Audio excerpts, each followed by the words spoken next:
Surah Al-Baqarah ayat 60 sampai dengan ayat 74. A'udzu billahi minasy syaithanir rajim. Bismillahirrahmanirrahim.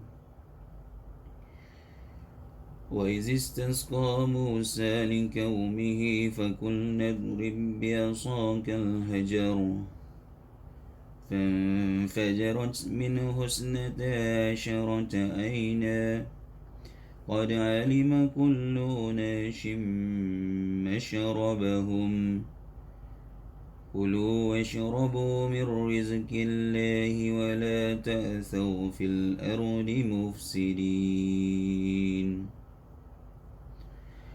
وإذ قلتم يا موسى لن نصبر على طعام واحد فادع لنا ربك يخرج لنا مما تنبت الأرض من بقلها وكثائها وفومها وعدسها وبصلها قال أتستبدلون الذي هو أدنى بالذي هو خير اهبطوا مصرا فإن لكم ما سألتم وضربت عليهم الذلة والمسكنة وباءوا بغضب من الله ذلك بأنهم كانوا يكفرون بآيات الله ويقتلون النبيين بغير الحق ذلك بما عصوا وكانوا يعتدون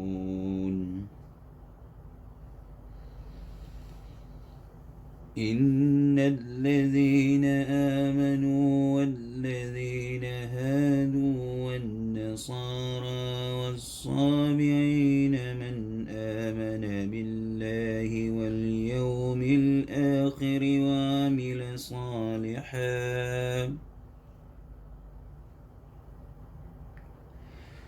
وعمل صالحا فلهم أجرهم عند ربهم ولا خوف عليهم ولا هم يحزنون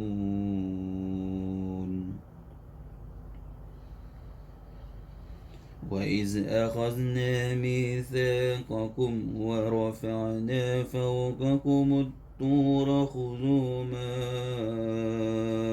آتيناكم بقوة واذكروا ما فيه لعلكم تتقون ثم توليتم من بعد ذلك فلولا فضل الله عليكم ورحمته لكنتم من الخاسرين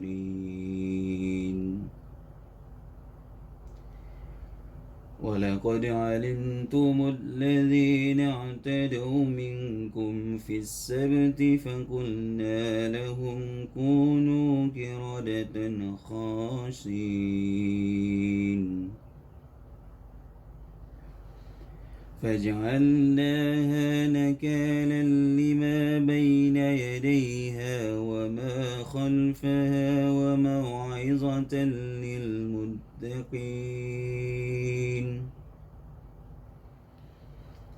وإذ قال موسى لقومه إن الله يأمركم أن تذبحوا بقرة قالوا أتتخذنا هزوا قال أعوذ بالله أن أكون من الجاهلين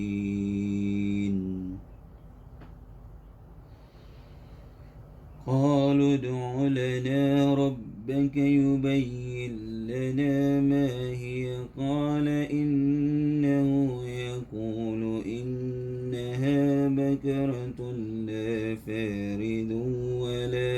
بكر أوان بين ذلك فافعلوا ما تؤمرون قالوا ادع لنا ربك يبين لنا ما لونها قال إنه يقول إنها بكرة صفراء فاكهة لونها تسر الناظرين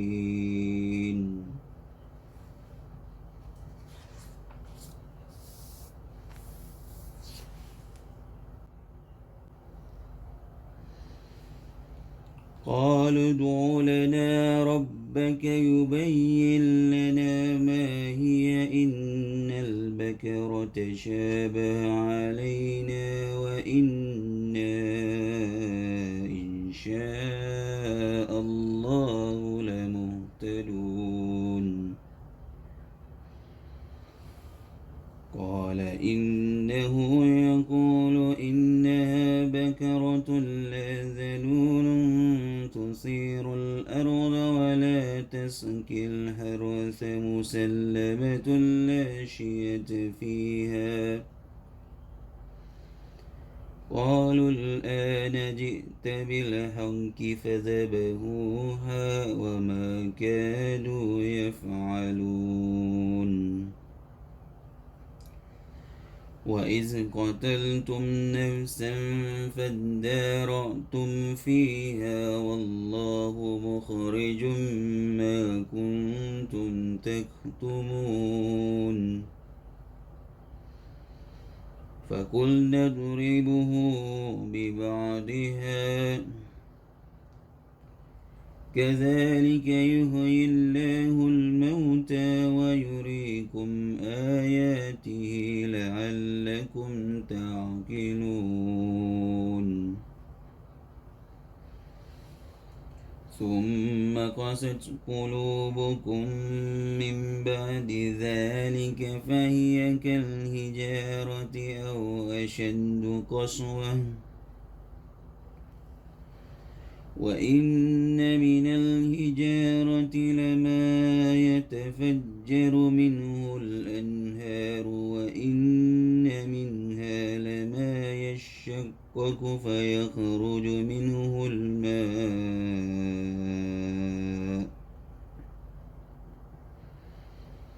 وإن منها لما يهبط من خشية الله وما الله بغافل عما تعملون.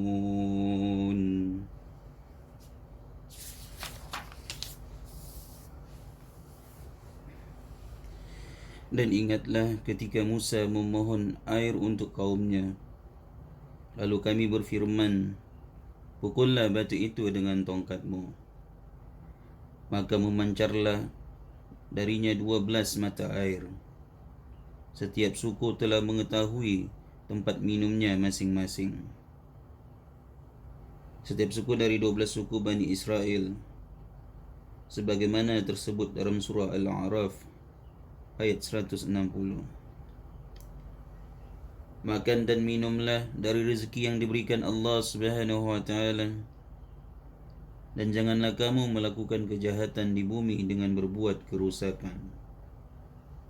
Dan ingatlah ketika kamu berkata, wahai Musa, kami tidak tahan hanya makan dengan satu macam makanan, maka mohonkanlah kepada Tuhanmu untuk kami agar Dia memberi kami apa yang ditumbuhkan bumi, seperti sayur mayur, mentimun, bawang putih, kacang adas, dan bawang merah.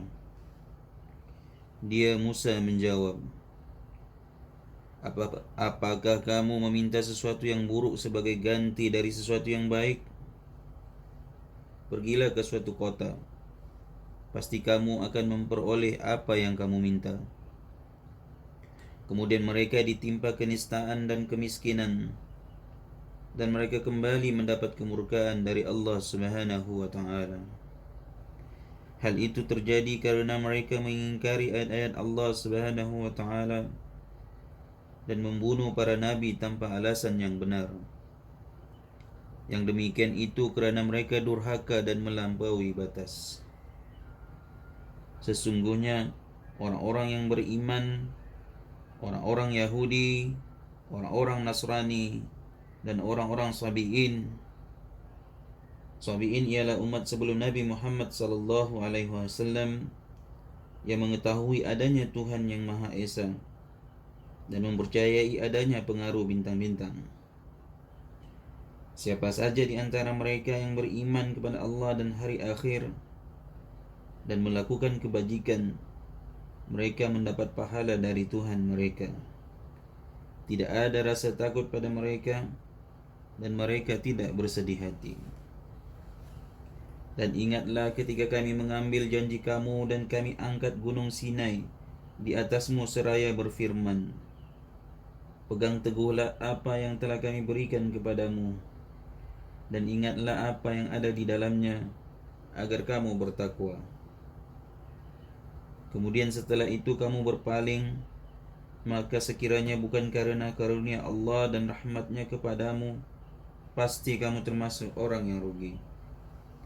Dan sungguh kamu telah mengetahui orang-orang yang melakukan pelanggaran di antara kamu pada hari Sabat.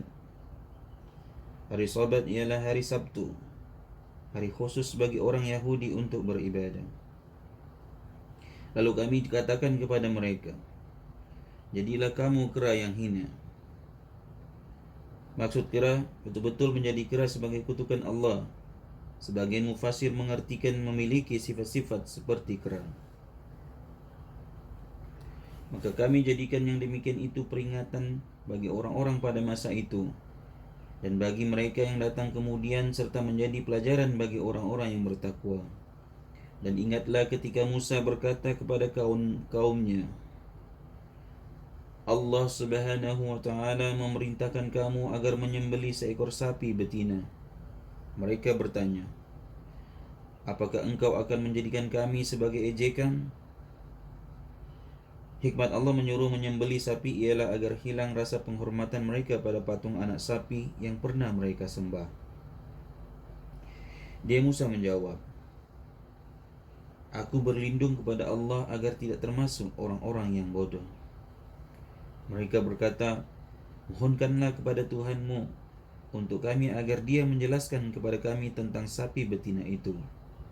Dia Musa menjawab, dia Allah Subhanahu wa taala berfirman bahwa sapi betina itu tidak tua dan tidak muda, tetapi pertengahan antara itu.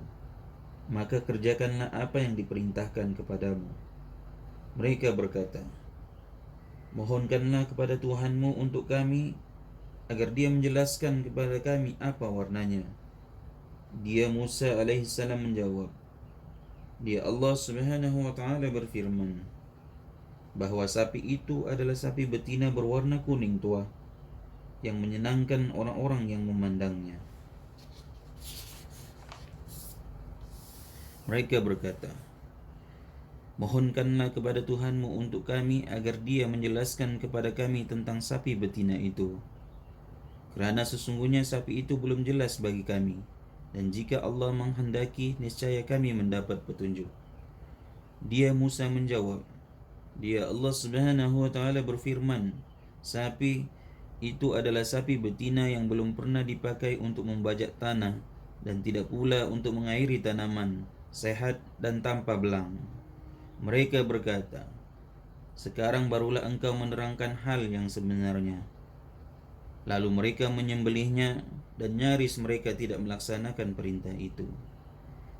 Dan ingatlah ketika kamu membunuh seseorang, lalu kamu tuduh-menuduh tentang itu, namun Allah menyingkapkan apa yang kamu sembunyikan. Lalu kami berfirman, pukullah mayat itu dengan bahagian dari sapi itu. Demikian Allah menghidupkan orang yang telah mati dan telah memperlihatkan kepadamu tanda-tanda kekuasaannya agar kamu mengerti. Kemudian setelah itu hatimu menjadi keras, sehingga hatimu seperti batu, bahkan lebih keras. Padahal dari batu-batu itu pasti ada sungai-sungai yang airnya memancar darinya. Ada pula yang terbelah lalu keluarnya mata air darinya. Dan ada pula yang meluncur jatuh kerana takut kepada Allah Subhanahu wa taala. Dan Allah Subhanahu wa taala tidaklah lengah terhadap apa yang kamu kerjakan. Sadaqallahul azim.